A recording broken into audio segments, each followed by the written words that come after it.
Thank you, Deputy Speaker.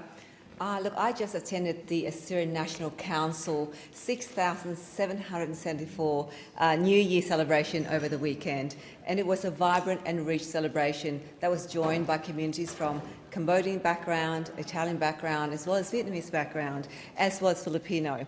And that showcased to me how the wonderful and diverse community that's in Fowler. So as a federal member of Fowler, I take pride and humble to be the face and voice of this great community that I serve. I don't believe anyone does multiculturalism better than my community in Fowler.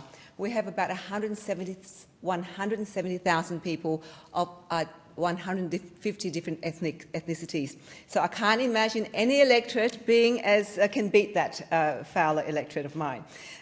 As the member for the most multicultural electorate in the country, I strongly support initiatives that will uplift my constituents, especially in terms of funding, resources and programs that will build on the culturally diverse talent that we have in our community.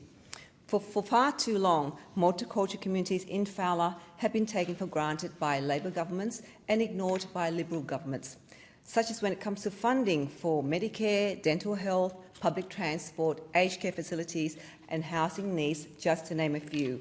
We have been ignored and left behind. I'm glad that the member for Bennelong highlighted the government's $20 million allocation to adult migrant English programs.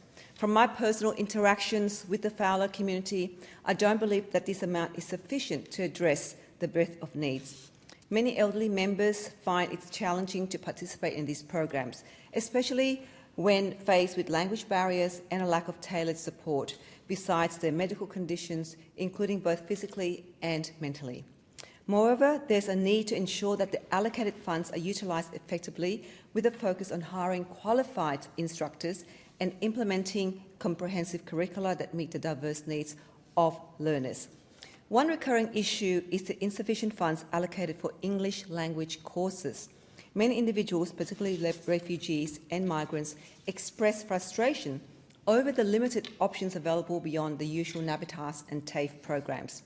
These programs often struggle to cater to the diverse linguistic needs within our community of Fowler.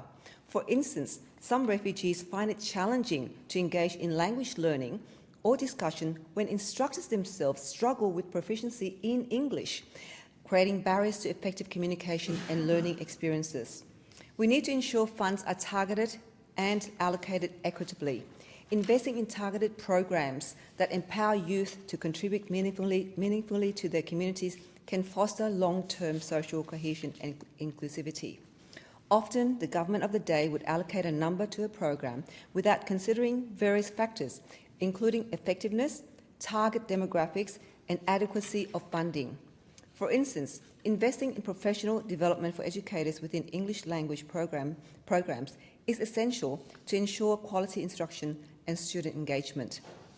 Additionally, addressing the trauma experienced by refugees from various regions is paramount in fostering inclusivity and participation in community initiatives. Providing culturally sensitive counselling services tailored to the diverse backgrounds and experiences of constituents can help address underlying barriers to engagement and interaction, which can later prepare them mentally for any programs or initiatives. Another pressing issue facing our community is prolonged processing times for citizenship applications. It's disheartening to see the cases languish for years, with some individuals waiting for over a decade for a resolution. This not only makes them feel excluded, but also limits their rights. I'm glad to hear the government is proposing to reduce citizenship processing times by 42%, and I welcome this. However, let's ensure that applications are thoroughly studied in given time to maintain the integrity of the process. The backlog of visa applications also presents another significant challenge that demands our attention.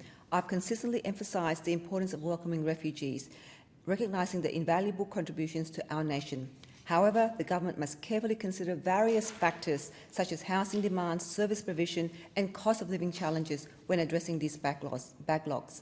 Simply clearing the backlog left by the previous government without thoughtful consideration could exacerbate existing problems.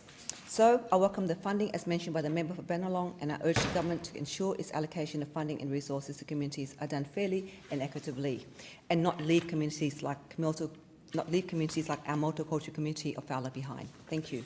The question is that the motion be agreed